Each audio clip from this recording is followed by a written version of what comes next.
départ, le projet concernait l'émotion en général. C'est beaucoup trop général, mais un vrai philosophe se méfie beaucoup des généralités. Il ne faut pas partir du général, il faut partir du petit point qui va permettre d'agrandir. Donc ce petit départ-là, ce petit point, c'est un seul vers du premier poème du Romancero Gitano de García Lorca. C'est un vers ambigu parce que dans la situation qui est décrite dans ce poème, un petit garçon qui regarde la lune, l'expression en el aire conmovido, on se dit, bien sûr, c'est le petit garçon qui est ému quand il voit la lune, surtout qu'il la voit de façon très érotique en fait.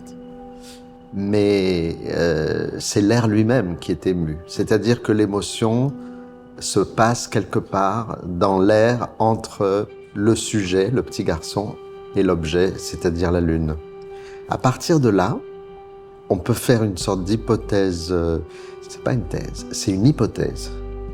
Donc c'est une hypothèse de travail, on se dit tiens, on va travailler sur comment l'espace, l'air est ému dans certaines circonstances. Alors ça va des choses très subtiles, par exemple un seul fil tendu par un artiste américain, minimaliste disons, qui transforme tout l'espace, ou Fontana, juste une fissure comme ça dans la toile, jusqu'aux images de la bombe atomique. La bombe atomique, c'est la conmotion de l'aire totale, jusqu'à la mort de tout le monde.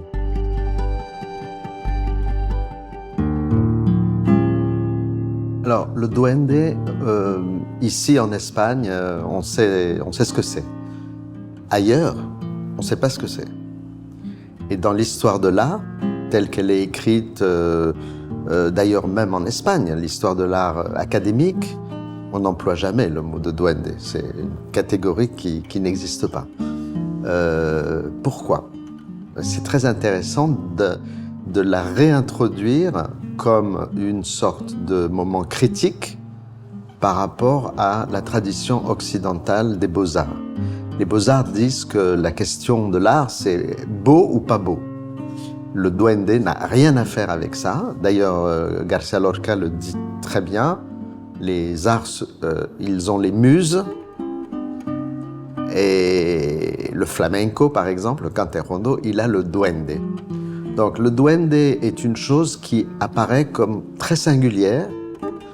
Mais ce que j'ai essayé de montrer en relisant le texte et l'exposition le montre, c'est qu'en fait, cette notion est liée à tout ce que l'esthétique occidentale la plus avant-gardiste, la plus moderne, la plus risquée a produit. C'est-à-dire Goethe, le démonique, Nietzsche, le dionysiaque, Freud, le désir inconscient. Donc, toute la modernité qu'on trouve chez des auteurs allemands, par exemple, en fait, ils ont dit quelque chose que García Lorca a pu voir dans disons, la pratique du cantejondo chez les gitans. Donc, ça devient une histoire européenne. Ce n'est plus seulement une histoire andalouse, gitano-andalouse. Ça devient une histoire européenne avec des idées esthétiques plus larges, plus violentes, plus risquées que les simples beaux-arts. Et c'est pour ça d'ailleurs que les surréalistes, Michel Leiris, Georges Bataille, après les romantiques, Prosper Mérimée, Victor Hugo, se sont intéressés à l'Andalousie.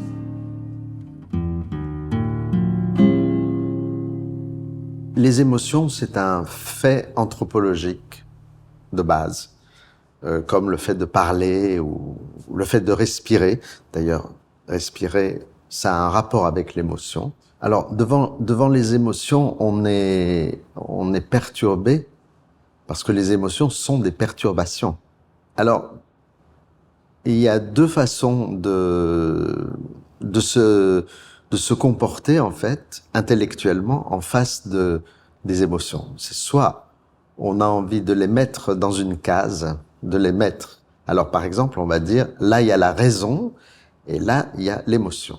Et vous aurez des gens qui, au nom de la raison, veulent empêcher toute émotion. Par exemple, Darwin, dans son livre sur les émotions, il dit les enfants pleurent, les femmes pleurent, les sauvages, comme il dit, pleurent, les vieux séniles pleurent, mais nous, les Anglais adultes, on ne pleure pas. C'est complètement faux. L'émotion n'est pas opposée à la raison. Ce qui est opposé à l'émotion, comme le dit Hannah Arendt, c'est l'insensibilité.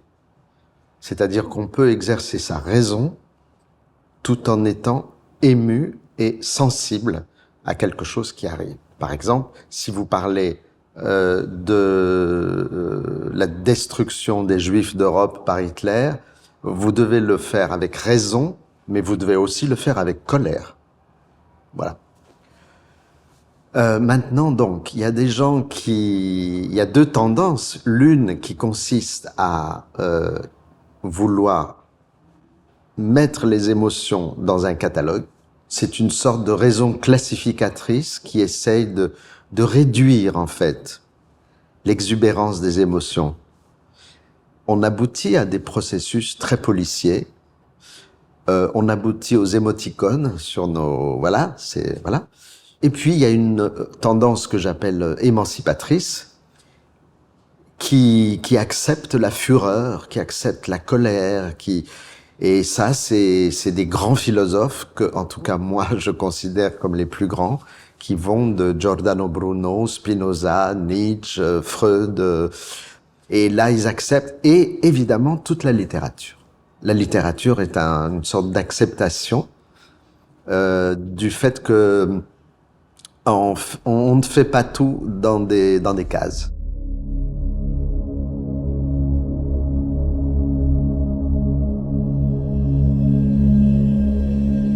C'est émouvant parce que dans le cas dans l'exposition, c'est le masque funéraire de Nietzsche. Nietzsche a soulevé la pensée occidentale, il a parlé du gai savoir, il a parlé de l'enfance, de la danse, de l'énergie, et voilà, il est mort. C'est juste devant nous un objet en plâtre extrêmement sinistre. Et surtout, c'est un objet qui ne respire plus. Ce que j'ai tenu à faire, c'est de mettre cet objet de mort, alors que toute sa philosophie a survécu. Elle est toujours vivante. C'est ça qui est beau. En face d'une œuvre de Esther Chalevgertz, où on voit des survivants du camp de Auschwitz-Birkenau qui ont parlé pendant des heures de leur expérience, et l'artiste a pris seulement les moments où il n'arrive pas à parler. Mais quand il n'arrive pas à parler, ça veut dire que justement, il se passe quelque chose dans la respiration. Il y a toujours un lien entre l'émotion et l'air que nous respirons. Dès que nous sommes émus, nous avons un symptôme de respiration. Il se passe quelque chose, hein. Et c'est ce que montre cette œuvre. Et donc, la mise en dialogue entre un philosophe de la vie et de la joie et des gens qui ont échappé à la mort, mais qui respirent difficilement, me semble dramatique, donc intéressant à confronter.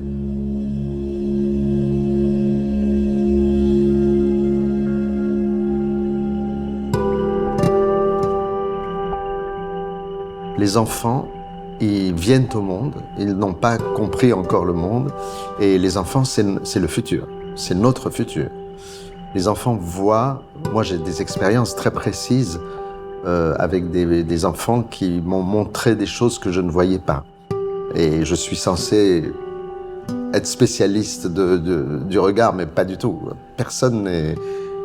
voilà. Et les enfants, je ne peux pas faire l'économie du fait que aujourd'hui où on parle, il y a des enfants qui se font bombarder, qui crèvent sous les bombes, qui meurent en Méditerranée pour essayer de venir en Europe, qui meurent du côté du Mexique.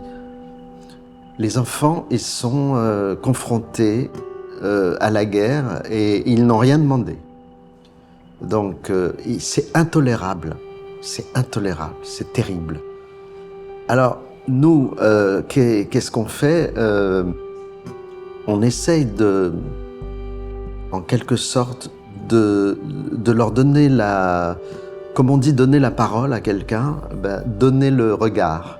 Voilà, donc cette exposition, je veux dire, elle commence avec des enfants confrontés à la guerre, elle se finit avec des enfants confrontés à la guerre. Ce n'est pas une exposition pessimiste, ou alors c'est un pessimisme qui exige que quelque chose change et qui exige une joie. Parce que les enfants, même au milieu de la guerre, on les voit souvent trouver une joie. Comment trouver une joie au milieu du réel? Il faut dire que de grands poètes, et en particulier García Lorca, sont des poètes de l'enfance, c'est-à-dire des gens qui se souviennent de comment ils regardaient lorsqu'ils étaient enfants. García Lorca, il n'a pas survécu aux phalangistes. Pasolini, il n'a pas survécu aux fascistes italiens. Mais leur œuvre, elle est inoubliable. Leur œuvre a survécu. Donc, qui a perdu, qui a gagné? Du point de vue de l'œuvre, c'est Franco qui a perdu. Je me souviens d'aucun discours de Franco. Je m'en fous, d'ailleurs. Bon.